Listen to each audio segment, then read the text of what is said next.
Hello students, हम computer architecture and organisation का subject discuss कर रहे थे, जिसमें आज का हमारा टॉपिक है types of memory and it's hierarchy. आज हम बात करेंगे आप कंप्यूटर के अंदर कितनी टाइप्स की मेमोरीज को यूज़ करते हैं और उन मेमोरीज की हायरार्की किस तरह से है। तो चलिए स्टार्ट करते हैं। एक डायग्राम की मदद से हम इन मेमोरीज को दो स्केल्स की बुनियाद पर समझेंगे। नंबर 1 पे साइज और नंबर 2 पे है स्पीड। हम देखेंगे कि किस तरह से साइज और स्पीड के अकॉर्डिंग मेमोरी की एक हायरार्की बनाई जाती है, क्योंकि आपको पता होगा कि हम कंप्यूटर के अंदर डिफरेंट टाइप्स की मेमोरीज को यूज़ करते हैं। ऐसा नहीं है कि हम सिंगल टाइप की मेमोरी को यूज़ करें, और उसकी बहुत सारी रीजंस हैं। क्योंकि हम जब पर्सनल कंप्यूटर की बात करते हैं तो हमने अपने पर्सनल कंप्यूटर को कॉस्ट इफेक्टिव बनाना होता है, और हमारे पास कुछ मेमोरीज बहुत ज़्यादा एक्सपेंसिव होती हैं और कुछ मेमोरीज हमारे पास बहुत स्लो होती हैं। तो हमने एक बैलेंस सिस्टम बनाना होता है, जिसके लिए आप मल्टीपल टाइप्स की मेमोरीज को यूज़ करते हैं। तो नंबर 1 पे आपके पास जो मेमोरी आती है वो है मैग्नेटिक टेप्स। मैग्नेटिक टेप्स एक ओल्ड टेक्नोलॉजी है, लेकिन आज भी जब आपने बहुत लार्ज अमाउंट ऑफ डाटा को स्टोर करना हो तो वहां पर आप मैग्नेटिक टेप्स का इस्तेमाल करते हैं। अभी तक जो सबसे लार्जेस्ट डाटा स्टोरेज मेमोरी है वो हमारे पास मैग्नेटिक टेप्स हैं। इसका अगर हम साइज की बात करें तो ये एक्साबाइट्स तक हमारे पास अवेलेबल हैं। इसमें अगर हम सबसे बड़ी मैग्नेटिक टेप की बात करें तो वो IBM डिजाइन करता है, जिसका साइज ऑलमोस्ट 1.4 एक्साबाइट्स तक है। और इस तरह की जो मेमोरीज हैं वो यूज होती हैं डाटा सेंटर्स के अंदर, जहां पर हमने बहुत लार्ज अमाउंट ऑफ डाटा का बैकअप तैयार करना होता है, किसी ऐसे डाटा को स्टोर करना होता है जिसे हमने एक लंबे अरसे तक सेव करना हो ताकि उसको हम फ्यूचर के अंदर यूज कर सकें। लेकिन यहाँ पे ये क्वेश्चन ये राइज होता है कि मैग्नेटिक टेप तो एक बहुत ही ओल्ड टेक्नोलॉजी है, फिर भी इसको क्यों यूज किया जाता है। इसकी सबसे बड़ी वजह है कॉस्ट, कि मैग्नेटिक टेप एक सबसे चीपेस्ट वे है डाटा को स्टोर करने का, अगर हम इसे दूसरी मेमोरीज के साथ कंपेयर करें। सबसे लार्जेस्ट आपके पास जो मेमोरी है वो है मैग्नेटिक टेप। लेकिन दूसरे एंड के ऊपर इसके वाइस वर्सा, अगर हम इसकी स्पीड की बात करें तो स्पीड के अकॉर्डिंग ये सबसे स्लोएस्ट मेमोरी होती है। इसलिए इसको ऐसे डाटा को स्टोर करने के लिए यूज नहीं किया जाता जिसको हमने डेली एक्सेस करना हो। इसको मोस्टली डाटा के बैकअप्स के लिए यूज किया जाता है, ताकि अगर आपका सिस्टम क्रैश करता है तो ऐसी सिचुएशन में आप इस मैग्नेटिक टेप से डाटा को वापस रिकवर कर सकें। ये आपके पास पहली टाइप। मैग्नेटिक टेप के बाद आपके पास सेकंड टाइप आती है हार्ड डिस्क। हार्ड डिस्क का आपको पता होगा, आजकल के जितने भी पर्सनल कंप्यूटर्स हैं उसके अंदर हम हार्ड डिस्क का यूज करते हैं, जिसके अंदर आपके पास मैग्नेटिक डिस्क होती हैं जिनके ऊपर डाटा को स्टोर किया जाता है। ये मैग्नेटिक टेप्स के बाद सेकंड लार्जेस्ट मेमोरी को स्टोर करने की एक डिवाइस है, और अगर हम इसकी साइज की बात करें तो ये सेवरल टेराबाइट्स तक डाटा को स्टोर कर सकती हैं। और इसकी जो कॉस्ट है वो भी एक एवरेज कैटेगरी के अंदर आती है। इसलिए हमारे कंप्यूटर्स के अंदर डाटा को परमानेंट तौर पर स्टोर करने के लिए हम हार्ड डिस्क का इस्तेमाल करते हैं। और अगर हम इसकी स्पीड की बात करें तो इसकी स्पीड आपके पास स्लो होती है, लेकिन मैग्नेटिक टेप्स की निस्बत इसकी स्पीड काफी बेहतर होती है। और अगर हम इसके डाटा ट्रांसफर की बात करें तो ये 80 से 250 MB पर सेकंड तक डाटा ट्रांसफर को सपोर्ट करती हैं। ये आपके पास सेकंड टाइप थी।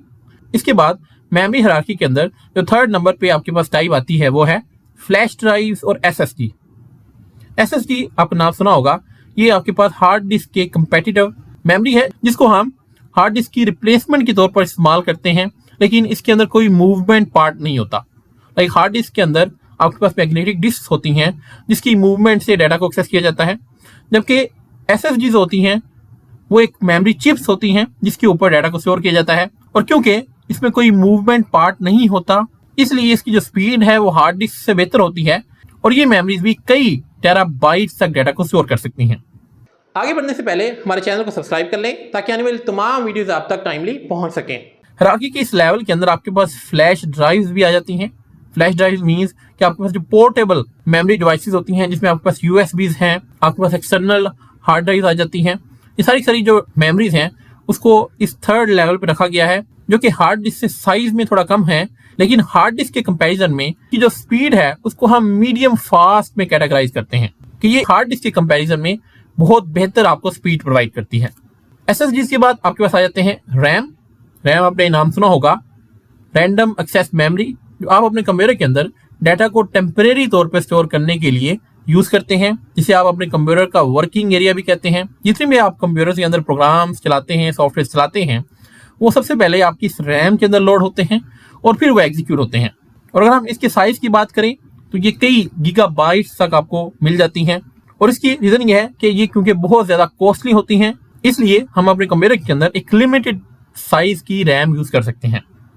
और अगर हम इसकी स्पीड की बात करें तो ये स्पीड में हार्ड डिस्क SSD से बहुत ज़्यादा तेज़ होती हैं। लाइक अगर हम इसकी स्पीड को मेजर करें तो हम इसको फास्ट स्पीड में कैटेगराइज करते हैं और ये हमें जो रिस्पॉन्स है वो 50 से 100 नैनो सेकेंड्स के अंदर प्रोवाइड कर देती है। तो आप इसकी स्पीड का अंदाजा लगा सकते हैं कि ये कितनी तेज़ी से डाटा को प्रोसेस करने की कैपेसिटी रखती हैं। नेक्स्ट, रैम के बाद आपके पास नेक्स्ट लेवल है कैशे मेमोरी का। कैशे मेमोरी आपने सुना होगा कि हमारे कंप्यूटर के अंदर एक small amount of cache memory होती है और ऐसी इंस्ट्रक्शंस जिनको हमने बार बार कंप्यूटर ने एग्जीक्यूट करना होता है, उसके लिए बेसिकली कैशे को यूज किया जाता है। और अगर हम इसके साइज की बात करें, कुछ MB तक ही अवेलेबल होती हैं क्योंकि इनकी जो कॉस्ट है वो बहुत ज़्यादा हाई होती है। और पर्सनल कंप्यूटर के अंदर अगर हम बहुत लार्ज अमाउंट ऑफ कैशे को यूज करना चाहें तो हमारे कंप्यूटर की जो कॉस्ट है वो बहुत ज़्यादा इंक्रीज हो जाएगी। तो कंप्यूटर की कॉस्ट को मेंटेन करने के लिए, बैलेंस करने के लिए एक लिमिटेड साइज की कैशे यूज की जाती है। इसकी अगर हम स्पीड की बात करें तो ये रैम की निस्बत एक बेहतर स्पीड प्रोवाइड करती हैं। लाइक इसे हम वेरी फास्ट कहते हैं क्योंकि ये 1 से 10 नैनो सेकेंड्स के अंदर हमें रिस्पॉन्स दे सकती है। तो आप इसकी स्पीड का अंदाजा रैम से लगा सकते हैं कि रैम 50 से 100 नैनो सेकेंड में रिस्पॉन्स प्रोवाइड करती है, जबकि ये 1 से 10 नैनो सेकेंड्स में रिस्पॉन्स प्रोवाइड कर सकती है। लास्ट में आपके पास जो सबसे स्मॉलेस्ट मेमोरी होती है हमारे कंप्यूटर के अंदर वो होती है रजिस्टर्स की फॉर्म में। रजिस्टर्स के बारे में हम ऑलरेडी अपने इस कंप्यूटर आर्किटेक्चर एंड ऑर्गेनाइजेशन की प्लेलिस्ट के अंदर पढ़ चुके हैं कि आपके पास डिफरेंट टाइप्स के रजिस्टर्स हमारे कंप्यूटर के अंदर होते हैं जो डिफरेंट पर्पसेस के लिए यूज होते हैं। और इनका जो साइज है वो बहुत ही स्मॉल होता है। लाइक कुछ KBs के अंदर इसका साइज होता है और ये मेमोरी एक स्पेसिफिक काम करने के लिए हम कंप्यूटर के अंदर यूज करते हैं। लेकिन अगर हम स्पीड की बात करें तो रजिस्टर हमारे पास अभी तक की अवेलेबल सबसे फास्टेस्ट मेमोरी होती है और ये हमें 1 नैनो सेकेंड से भी कम के अंदर रिस्पॉन्स देती है। और इसका काम CPU को अपनी एग्जीक्यूशन परफॉर्म करने में हेल्प करना होता है। तो ये आपके पास डिफरेंट लेवल्स हैं मेमोरी के, एक कंप्लीट हायरार्की है मेमोरी की, और हम अपने पर्सनल कंप्यूटर्स के अंदर इन तमाम मेमोरीज के कम्बिनेशन को यूज करते हैं ताकि हम एक कॉस्ट इफेक्टिव पर्सनल कंप्यूटर बना सकें।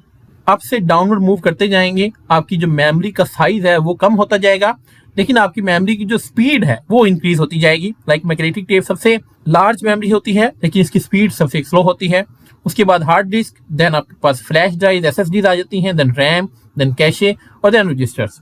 और स्पीड के हिसाब से हम बॉटम से टॉप की तरफ जाते हैं। सबसे fastest register, then cache, then RAM, then SSD, then HDDs और then magnetic tapes. So exam के पॉइंट ऑफ व्यू से इस डायग्राम को एक सीक्वेंस में याद कर सकते हैं, जिससे आपको ये याद रखना आसान होगा कि आपके पास कौन सी मेमोरी फास्ट होती है, कौन सी मेमोरी स्लो होती है, इसका साइज सबसे बड़ा है, किसका साइज सबसे कम है। क्योंकि ये एक बहुत ही बेसिक लेकिन बहुत ही इंपॉर्टेंट क्वेश्चन है जो कि अक्सर इंटरव्यूज के अंदर या एग्जाम्स के अंदर एक MCQs के तौर पर पूछा जा सकता है। सो ये होप आपको आज का जो कॉन्सेप्ट है वो क्लियर हो चुका होगा। आज के लिए इतना ही, मिलते हैं नेक्स्ट लेक्चर के अंदर। Thank you very much.